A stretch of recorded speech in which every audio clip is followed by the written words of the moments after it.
ఈ దినపు దేవుని యొక్క మాట సంఖ్యాకాండము 2వ అధ్యాయము 34వ వచనము.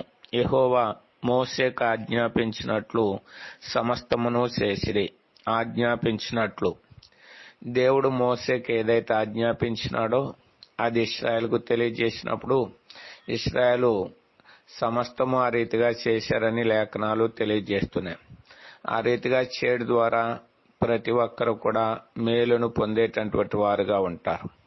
దేవుని యొక్క ఉన్నతమైన ఉద్దేశం ఏంటంటే, దేవుడు మన యొక్క క్షేమము కోరి మనకు ఆజ్ఞాపిస్తాడు. వాటిని మనము గాయకొని వాటి ప్రకారంగా చేసినప్పుడు మనము క్షేమము, మేలు, ఆశీర్వాదము పొందుతామని లేఖనాలు తెలియజేస్తున్నాయి. కాబట్టి ఆ రీతిగా అనేక మంది దేవుని యొక్క ఆజ్ఞలను గాయకొని వాటి చొప్పున చేసినారు. మనము కూడా ఆ రీతిగా ఆయన ఆజ్ఞలను గాయకొని వాటి చొప్పున సమస్తము చేసి